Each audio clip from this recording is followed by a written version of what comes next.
તો અમેરિકાથી પરત ફરેલા ગુજરાતીઓની હાલ લોકલ ક્રાઇમ બ્રાન્ચ લઈ જવાયા। ગાંધીનગર મહેસાણાના ગુજરાતીઓની એલસીબી ઓફિસ લઈ જવાયા। વિરમગામ, વડોદરા, અમદાવાદ અને અન્ય જિલ્લાઓમાં ડિપોર્ટ કરાયેલા લોકોને પણ એલસીબી લઈ જવાયા। એલસીબી ઓફિસમાં તેમની પ્રાથમિક પૂછપરછ બાદ ઘરે રવાના કરાશે। પોલીસ સુરક્ષા વચ્ચે તેમના ઘરે પાછા મોકલાશે તેવી વિગતો મળી રહી છે। તો જે ગુજરાતીઓ અમદાવાદ એરપોર્ટ પર આવી પહોંચ્યા છે તેમને હવે એલસીબી ઓફિસમાં પ્રાથમિક પૂછપરછ માટે લઈ જવામાં આવશે। પછી જે જિલ્લાના ગુજરાતીઓ છે ત્યાં પોલીસ બંદોબસ્ત સાથે તેમને તેમના ઘર સુધી પહોંચાડવામાં આવશે। ઘરે પાછા મોકલાશે તેવી વિગતો અહીંયા મળી રહી છે।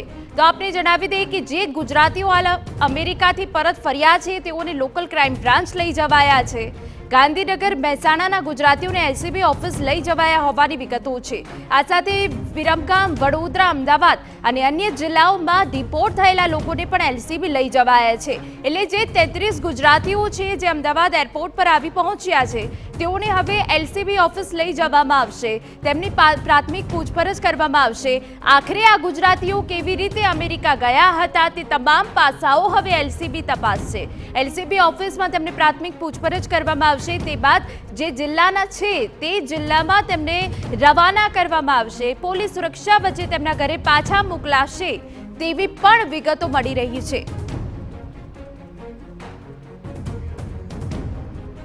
તો હવે તો ગુજરાતીઓ અમદાવાદ એરપોર્ટ પર આવી પહોંચ્યા છે। એલસીબી પ્રાથમિક પૂછપરછ કરશે ત્યારે તમામ વિગતો સાથે અમારા સંવાદદાતા સચિન પાટીલ જોડાઈ ગયા છે। સચિન, આજે તમામ ગુજરાતીઓ આવી પહોંચ્યા છે, ગેરકાયદેસર રીતે તેઓ ગયા હતા, હવે તેમને એલસીબી ઓફિસ લઈ જવામાં આવશે। હવે એલસીબી એવા કયા પાસાઓ હશે જે હવે તપાસો વિષય રહેવાનો છે? સચિન,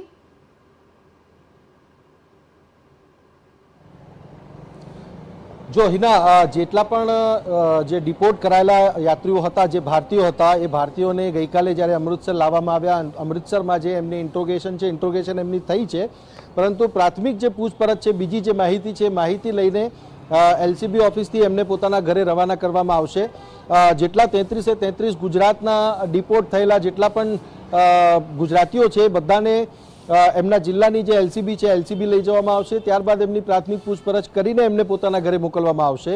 આપણે જોયું કે એરપોર્ટ ઉપર સવારે જ્યારે ફ્લાઇટ આવી પણ છે, આવ્યા પછી જેમને મહિલાઓ જે છે એમને ઇન્ડિવિજ્યુઅલ લઈ જવામાં આવી, મહિલા પોલીસકર્મીઓ એમની સાથે રાખવામાં આવી, પરિવારો પણ હતા જેમાં ફેમિલીમાં બાળકો સાથેના પરિવારો હતા જેમને ડિપોર્ટ કરવામાં આવ્યા છે, ત્યારે એ લોકો પણ આવ્યા। એમના માટેની અલાયદી વ્યવસ્થા કરવામાં આવી હતી। ગાંધીનગર છે, મહેસાણા છે, વિરમગામ છે, વડોદરા છે, અમદાવાદ છે, એટલે જ્યાં પણ સિંગલ યાત્રી પણ હોય તો એના માટેની પણ જે વ્યવસ્થા છે પોલીસ ટીમ સાથેની કરવામાં આવી હતી। અને ત્યારબાદની જે પ્રાઇમરી જે પૂછપરછ છે એમની જે માહિતી છે, માહિતી લઈને પછી એમના ઘરે મૂકવા સુધીની જે કામગીરી છે, કામગીરી અલગ અલગ જિલ્લાની પોલીસ દ્વારા જે છે કરવાની હતી અને એ વ્યવસ્થા આખી એરપોર્ટ પર જ ગોઠવવામાં આવી હતી અને ત્યારબાદ એમને પોતાના ઘરે રવાના કરવામાં આવ્યા છે। બિલકુલ સચિન, આભાર તમામ વિગતો બદલ। તો આપને જણાવી દઈએ કે જ્યાં જિલ્લા એલસીબી દ્વારા હવે તમામ લોકોની પ્રાથમિક પૂછપરછ કરવામાં આવશે। પૂછપરછ કર્યા બાદ પોલીસ સુરક્ષા વચ્ચે ઘરે પાછા ફરશે આ ગુજરાતીઓ।